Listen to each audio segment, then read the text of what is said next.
தொடர் மழை மற்றும் வெள்ளப்பெருக்கால் கடுமையாக பாதிக்கப்பட்டுள்ள கடலூர் மாவட்டத்தில் உள்ள சில பகுதிகளில் மின்சார விநியோகம் இன்னும் முழுமையாக சீரமைக்கப்படவில்லை என புகார்கள் எழுந்துள்ளன.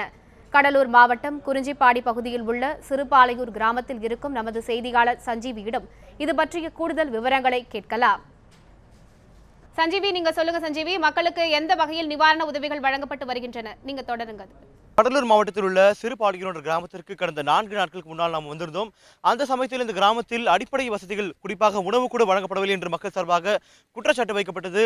ஆனால் இப்பொழுது இந்த கிராமத்தை பொறுத்தவரை சற்று இயல்பு நிலைக்கு திரும்பி வருகிறது என்று எடுத்துக்கொள்ளலாம். ஏனென்றால் 3 வேளையும் இந்த கிராமத்தில் உணவு வழங்குவதாக மக்கள் தெரிவிக்கின்றனர்.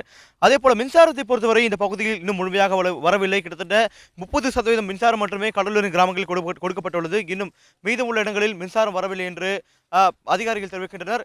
அதேபோல இப்பொழுது இந்த இடத்தில் மெடிக்கல் கேம்ப், அதாவது மருத்துவ முகாமும் ஒன்று நடந்து வருகிறது கிராமத்தில். அதன் காட்சிகள் இந்த இடத்தில் பார்க்க முடிகிறது. அதாவது வாகனம் மூலமாக நடமாடும் மருத்துவமனை என்ற ஒரு வாகனத்தை கொண்டு வந்து இந்த இடத்தில் மெடிக்கல் கேம்ப் தற்பொழுது உள்ளே மருத்துவர்கள் வந்து இந்த கிராமத்தில் பாதிக்கப்பட்டவர்களுக்கு தற்பொழுது பரிசோதனை செய்து வருகின்றனர். அந்த காட்சியும் பார்க்க முடிகிறது.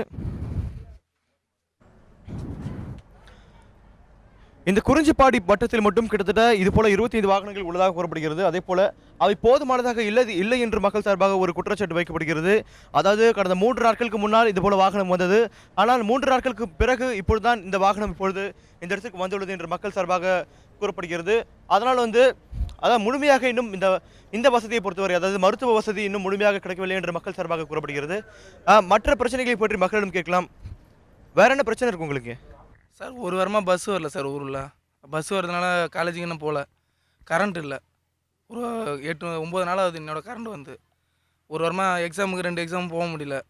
எக்ஸாம்லாம் வண்டி எடுத்துன்னு போகலான்னு பார்த்தா ரோடில் ஃபுல்லாக தண்ணி நிற்கிது. காலை வரைக்கும் போகவே முடியல. ஒரு வாரமாக சுத்தமாக காலேஜுக்கு போகல. 2 எக்ஸாம் அட்டன் பண்ணல. வேறு சாப்பாடு ஏதோ வருது சார். நீங்கள் அன்னிலேருந்து பரவாயில்ல. சுத்தமாக கரண்ட்டு பஸ்ஸு இல்லாதனால வெளிலையும் போக முடியல. இல்லை, கரண்ட் எப்போ வரும்னு சொன்னாங்களா? அதாவது அதை பற்றி இன்னும் தெரியல சார். நீங்கள் இப்போ வந்ததுக்கப்புறம் தான் நாளைக்கு வரும்னு சொல்லியிருக்காங்க. அது தெரியல சரியா வருமானு. ஆனால் கரண்ட் வரல இது வரையும். பஸ்ஸும் உள்ளே வரல. ரோடு சுத்தம் மோசமாக இருக்குது. அதனால் பஸ் வர்றதுக்கு ஒரு வாய்ப்பே இல்லை. பஸ் வருன்னு தான் சொல்லிடுறாங்க. நாளைக்கு தான் தெரியும் சார். இங்கேருந்து நீங்கள் மெயின் டவுனுக்கு போனால் எத்தனை கிலோமீட்டர் நடந்து போகணும்? 8 கிலோமீட்டர் 7.5 கிலோமீட்டர் சார். மேட்டுப்பாளையம் போனால் தான் அதுக்கப்புறம் பஸ்ஸு. அது வரைக்கும் பஸ் இல்லை. பஸ்ஸு வேறு ஒரு பஸ்ஸும் உள்ளே வரல. 2 வீலரில் தான் போக முடியும். அது ரோடு சரியில்லாதனால இனிமேல் போக முடியல. அடுத்து அவர் கூறியதை கேட்டோம். அதாவது இந்த பகுதியில் உணவு சரியாக வழங்கப்பட்டு வருகிறது. ஆனால் போக்குவரத்து மற்றும் மின்சாரம் இன்னும் முழுமையாக வரவில்லை என்று அவர் சார்பாக கூறப்படுகிறது. ஏனென்றால் வெள்ளத்தின் காரணமாக இந்த இடத்தில் உள்ள சாலைகள், முக்கிய சாலைகள் அனைத்தும் வெள்ளத்தில் அடித்துச் செல்லப்பட்டது. அதனால் இன்னும் மின்சாரம் மற்றும் போக்குவரத்து, அதாவது கல்லூரி படிக்கும் மாணவர்கள் அவர்கள் அதனால் பரீட்சைக்கு கூட செல்ல முடியவில்லை என்ற ஒரு விஷயத்தை அவர்கள் முன்வைத்தனர். சஞ்சீவி, ஏற்கனவே பெய்த கனமழையால இந்த அளவுக்கு பாதிப்புகள் ஏற்பட்டிருக்கு. இன்னும் மேலும் 24 மணி நேரத்திற்கு மழை நீடிக்கும் என்று வானிலை ஆய்வு மையம் தெரிவித்துள்ளது.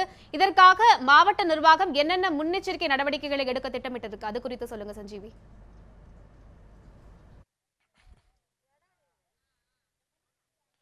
அதாவது அன்று காலை மாவட்ட ஆட்சியரிடம் கடலூர் மாவட்ட ஆட்சியர் சுரேஷ்குமாரன் பேசும்போது பல விஷயங்களை அவர் முன்வைத்தார். குறிப்பாக 70 முகாம்கள் அமைக்கப்பட்டதாக அவர் குறிப்பிட்டார். அதே போல இதுவரை 23,000 பேருக்கு வைத்தியம் பார்க்கப்பட்டதாகவும் 73,000 பேருக்கு சமையல் செய்து தரப்பட்டுவதாகவும் அவர் குறிப்பிட்டார். அதே போல இதுபோல பேரிடர் நேரங்களில் மீண்டும் வெள்ளம் வரும் பட்சத்தில் தேசிய பேரிடர் குழுக்கள் 3 குழுக்கள் இந்த இடத்தில் அமைக்கப்பட்டுள்ளதாக, அதில் குறிப்பாக கடலூர், சிதம்பரம் மற்றும் அதாவது பன்ருட்டி போன்ற பகுதிகளில் 3 தேசிய பேரிடர் மீட்பு குழு அமைப்பதாக அதாவது ரெடியாக தயாராக இருப்பதாக குறிப்பிட்டார்.